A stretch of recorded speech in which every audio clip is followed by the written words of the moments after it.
जी नमस्ते, मैं हूँ राकेश और स्वागत है आप सभी का हमारे यूट्यूब चैनल एजुकेशन फायर पे। देखिएगा, संस्कृत साहित्य का इतिहास अभी हम कवर कर रहे हैं और इसमें से जो आज का हमारा टॉपिक है वो है अथर्ववेद। अभी हम वैदिक वाङ्मय के ऊपर डिस्कस कर रहे हैं, डिटेल रूप में देख रहे हैं कि भाई एग्जामिनर जो है कहाँ कहाँ से प्रश्नों को पूछता है। तो उसी क्रम में हम लोगों ने सबसे पहले वेद का परिचय पढ़ा, फिर इसके बाद हमने ऋग्वेद को विस्तृत रूप में देखा, फिर इसके बाद यजुर्वेद, सामवेद, इन तीनों वेदों के ऊपर हमने महत्वपूर्ण महत्वपूर्ण प्रश्नोत्तरी कर लिया है और उसको बहुत ही विस्तार पूर्वक हमने उसका अध्ययन किया है। तो आज के इस सेशन में हम अथर्ववेद से रिलेटेड जो भी क्वेश्चंस बनेंगे, जो भी प्रश्न पूछे जाएंगे, उन सभी को लेकर के डिस्कस करेंगे। करते हैं शुरू आज के इस सेशन को। सबसे पहले देखिएगा कि इससे पहले हमने 3 वेद के ऊपर डिस्कस कर लिया है और जो 3 वेद है, ऋग्वेद, यजुर्वेद, सामवेद, अथर्ववेद, इन तीनों को त्रयी की संज्ञा दी गई है। किसकी संज्ञा दी गई है? इन तीनों के त्रयी की संज्ञा दी गई है। अब आपका अंतिम वेद जो है वो है अथर्ववेद और अथर्ववेद को सबसे अर्वाचीन वेद माना जाता है। ठीक है, सबसे अर्वाचीन वेद माना जाता है अथर्ववेद को। ठीक है, इसके बाद जो अथर्ववेद है इसके ऋषि कौन है? तो ऋषि हो जाएगा आपका अंगिरा। इसी को हम अन्य नाम अथर्वांगिरस के नाम से जानते हैं। किस नाम से जानते हैं? अथर्वांगिरस के नाम से जानते हैं।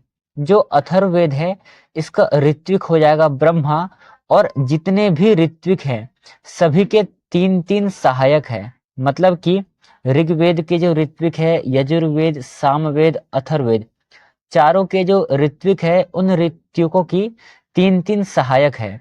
इसके बाद जो इसके आचार्य है, आचार्य हो जाएगा सुमंतु। हालांकि जो सुमंतु है ये महर्षि वेदव्यास के शिष्य हैं। इसके पीछे की कहानी यह है कि सबसे पहले वेदों का जो विभाजन का कार्य है वो महर्षि वेदव्यास ने किया था और महर्षि वेदव्यास ने 4 शिष्य चयन किए थे, पैल, वैशंपायन, जैमिनी और सुमंतु। इन चारों शिष्यों को एक एक वेदों का स्मरण कराया और इसी प्रकार से इसको आगे आचार्य के नाम से जाना गया। तो आपसे प्रश्न पूछ लेगा कि अथर्ववेद का आचार्य कौन है? आपका उत्तर हो जाएगा सुमंतु। चलिए आगे है, अथर्ववेद को अन्य किस नाम से जानते हैं? अभी आपने देखा कि अथर्ववेद के ऋषि कौन है, आचार्य कौन है। ऐसे ही आपसे पूछा जा सकता है कि अथर्ववेद का अन्य नाम क्या है। तो अथर्ववेद को हम कई अन्य नाम से जानते हैं, जैसे कि आप यहाँ पर देखिए, अथर्ववेद को हम छत्रवेद के नाम से भी जानते हैं, भैषज वेद के नाम से भी जानते हैं, छंदोवेद, महिवेद और ब्रह्मवेद। ठीक है, और एक आपका है आंगिरस वेद। इन 6 नाम से हम जानते हैं। अथर्ववेद का अन्य कितने नाम है? तो 6 नाम है। कौन कौन सा? छत्रवेद, भैषज वेद, छंदोवेद, महिवेद और ब्रह्मवेद और आंगिरस वेद। इन 6 नाम से हम अथर्ववेद को जानते हैं। चलिए आगे देखते हैं। अगला स्लाइड है जो अथर्ववेद है। अथर्ववेद का प्राचीन नाम क्या है? तो इसका सही आंसर होगा आपका कि अथर्वांगिरस जो है अथर्ववेद का प्राचीन नाम है। ठीक है, अथर्ववेद की शाखाएं कितनी हैं? अथर्ववेद की 9 शाखाएं हैं। ये 9 शाखाएं किसके अनुसार है? तो साथियों 9 शाखाएं जो है ये पतंजलि के अनुसार अथर्ववेद की 9 शाखाएं हैं। अब आप कहोगे कि ये 9 शाखाएं कौन कौन सी हैं? तो आप यहाँ पर देखना, पहला है पेप्पलाद शाखा, सौनकीय शाखा, तौद शाखा, मौद शाखा, जाजल, जलद, ब्रह्मवेद, देवदर्श और चारण वैद्य। ये जो 9 शाखा है, ये 9 शाखा किसके हैं? ये अथर्ववेद के 9 शाखा है। किसके मतानुसार है? तो साथियों आपका उत्तर हो जाएगा पतंजलि के मतानुसार अथर्ववेद की 9 शाखाएं हैं। यहां तक क्लियर है? चलिए अब अगला देखिएगा। अगला स्लाइड है आपके लिए कि वेद जो है, वेद से रिलेटेड आपको 4-5 चीजें याद रखनी है। सबसे पहले अथर्ववेद जो है उसका ब्राह्मण क्या है, दूसरा आरण्यक क्या है, तीसरा उपनिषद क्या है, चौथा इसका प्रातिशाख्य क्या है और पांचवा अथर्ववेद की कितनी शाखाएं हैं।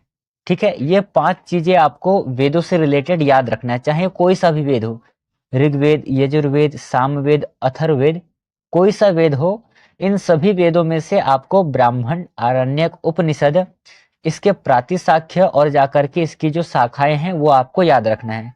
ऐसे ही बात करेंगे हम तीनों वेदों की, ऋग्वेद, यजुर्वेद, सामवेद की, तो इसका जो क्लास है हमने पहले कर लिया है और उसका जो प्लेलिस्ट है, उसका जो वीडियो है वो पूरा प्लेलिस्ट में डला हुआ है, तो जिन लोगों ने भी नहीं देखा है वो जाकर के देख लीजिए। यहाँ पर आपसे पूछा है कि जो अथर्ववेद है सबसे लोकप्रिय शाखा कौन सा है, तो शौनक शाखा सबसे लोकप्रिय है। अभी आपने देखा अथर्ववेद की 9 शाखाएं हैं, इन 9 शाखाओं में से जो सबसे ज्यादा प्रसिद्ध, जो सबसे ज्यादा लोकप्रिय है वो शौनक शाखा है। और अथर्ववेद का ब्राह्मण क्या है, तो अथर्ववेद का केवल एक ब्राह्मण है। यहाँ से 2 से 3 बार प्रश्न पूछा गया है, इसलिए आपको याद रखना है कि अथर्ववेद का जो ब्राह्मण है वो गोपथ ब्राह्मण है। ठीक है, ये नाम आपको नोट कर लेना है। फिर आपसे पूछा गया है कि इसमें आरण्यक जो है नहीं होता है, ये आपको नोट कर लेना है। वहां पर आपको 4 ऑप्शन दे देगा, ऋग्वेद, यजुर्वेद, सामवेद, अथर्ववेद। निम्नलिखित ऑप्शंस में से किस वेद में आरण्यक नहीं होता है, तो आपका उत्तर हो जाएगा आपका किस वेद में आरण्यक नहीं होता है। तो साथियों आपको याद रखना है कि अथर्ववेद का कोई आरण्यक नहीं होता है। चलिए, ऐसे ही अगला क्वेश्चन है उपनिषद। मैंने कहा था आपको 5 चीजें याद रखनी, क्या क्या है, एक तो है ब्राह्मण, दूसरा है आरण्यक, और तीसरा है उपनिषद, चौथा है इससे जो रिलेटेड प्रातिशाख्य है, और पांचवा हो जाएगा आपका शाखा। ये आपको 5 चीज याद रखना है। तो हमने अभी ब्राह्मण को देखा, इसके बाद अब हम उपनिषद पढ़ेंगे कि अथर्ववेद के उपनिषद कितने हैं। तो देखिए 3 उपनिषद हैं अथर्ववेद के, 3 उपनिषद हैं। कौन कौन से, प्रश्नोपनिषद, मुंडकोपनिषद और मांडुक्य उपनिषद। ठीक है, तो प्रश्न, मुंडक और मांडुक्य, ये तीनों ही उपनिषद किस वेद के हैं, तो आपका उत्तर हो जाएगा ये तीनों ही उपनिषद अथर्ववेद के हैं, ये आपको याद रखना है। चलिए, उपनिषद के बाद आया आपका स्रोत सूत्र। ठीक है, तो अथर्ववेद में कितने स्रोत सूत्र हैं, तो अथर्ववेद का स्रोत सूत्र केवल एक है, जिसे कि आप लोग वैतान के नाम से जानते हो। इसी प्रकार से अगला है गृह सूत्र, तो गृह सूत्र भी अथर्ववेद में एक ही है, गृह सूत्र है कौशिक। तो ये आपके लिए इंपॉर्टेंट है, आपको याद रखना है। अथर्ववेद में एक स्रोत सूत्र है जिसका नाम है वैतान, और एक गृह सूत्र है जिसका नाम है कौशिक। ऐसे ही जो अथर्ववेद है इसकी एक शिक्षा प्रमुख है, वो है मांडू की शिक्षा। ठीक है, मांडू की शिक्षा किस वेद का है, तो अथर्ववेद का है मांडू की शिक्षा। फिर अथर्ववेद जो है इसके उपवेद भी कई सारे हैं। अब अथर्ववेद के कितने उपवेद हैं, तो अथर्ववेद के 5 उपवेद हैं, जिनमें से कि पहला है सर्पवेद, पिशाच वेद, इतिहास वेद, असुर वेद और पुराण वेद। ये 5 क्या है, ये 5 अथर्ववेद के उपवेद है। पर इन पांचों ही उपवेद में से वर्तमान समय में जो आपको प्राप्त है वो केवल 2 प्राप्त है। कौन कौन सा, एक हो जाएगा आपका इतिहास वेद और दूसरा हो जाएगा आपका पुराण वेद। ये 2 वर्तमान समय में हमारे पास उपलब्ध है। 2 उपवेद अथर्ववेद की उपलब्ध है, इतिहास वेद और पुराण वेद। केवल वर्तमान समय में इन 5 उपनिषद, ये 5 उपवेद में से 2 ही उपवेद हमें प्राप्त होते हैं, ये भी आपको याद रखना है। चलिए, हमने अभी पढ़ा कि अथर्ववेद की जो शाखाएं हैं 9 शाखाएं हैं। ठीक है, शाखाएं कितनी है, 9 शाखाएं हैं। परंतु 9 शाखाओं में से वर्तमान समय में जो उपलब्ध शाखा है वो है शौनक शाखा और पेप्पलाद शाखा। केवल 2 ही शाखा वर्तमान समय में उपलब्ध है। ऐसे ही अथर्ववेद के प्रातिशाख्य कौन कौन से हैं, तो अथर्ववेद के 2 प्रातिशाख्य हैं, एक है शौनक प्रातिशाख्य और दूसरा है अथर्ववेद प्रातिशाख्य। 2 प्रातिशाख्य हैं। ठीक है, चलिए आगे देखिएगा, अगला है आपका कि शौनक प्रातिशाख्य।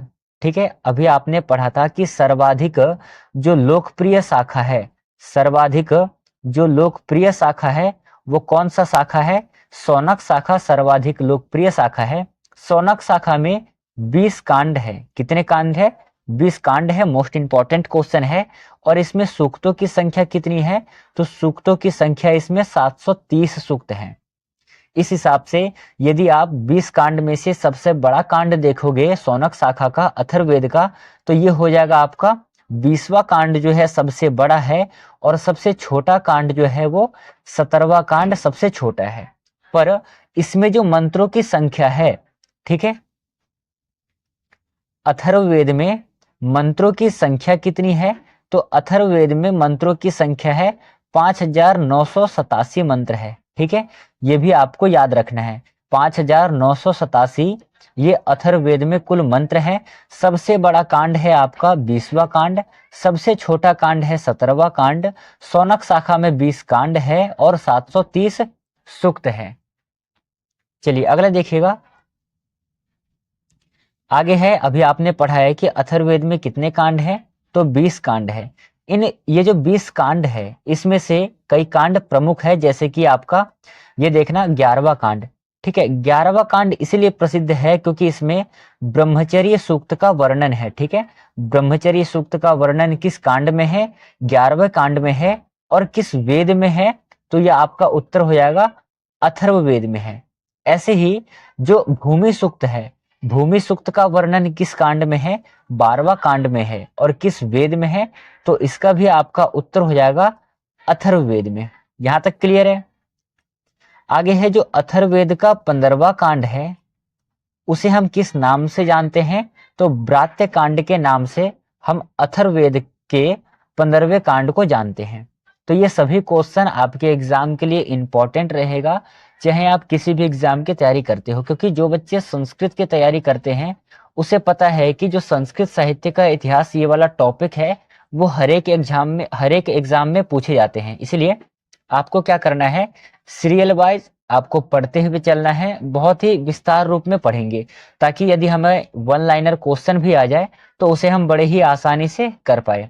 चलिए इन बातों को ध्यान में रखिएगा। अपने साथ एक नोटबुक लेकर के बैठिए और ये सभी कुछ आप अपने कॉपी में नोट डाउन करते चलिए, ताकि पेपर तक आपका बहुत ही अच्छा रिवीजन हो जाएगा, बहुत अच्छी प्रकार से आप तैयारी कर सकते हो। तो आज के इस सेशन को हम यहीं पे समाप्त करेंगे। जिन लोगों ने इससे पहले 3 सेशन नहीं देखा है वो जाकर के प्लेलिस्ट में वीडियो होगा, जाकर के देख लीजिए। और इसका जो प्लेलिस्ट होगा वो इस वीडियो के डिस्क्रिप्शन बॉक्स में आपको मिल जाएगा। और जिन लोगों ने चैनल को सब्सक्राइब नहीं किया है वो सब्सक्राइब कर ले, ताकि जो भी वीडियो का नोटिफिकेशन हो वो सबसे पहले आप तक पहुंचे। इन बातों के साथ आज के इस सेशन को हम समाप्त करते हैं। मिलेंगे कल के सेशन में। आप जुड़ना ना भूलें। शाम 7 बजे रोज आपको वीडियो अपलोड मिल जाएगा यूट्यूब पर। चलिए तब तक के लिए धन्यवाद। जय हिंद साथियों, मिलेंगे कल के सेशन में।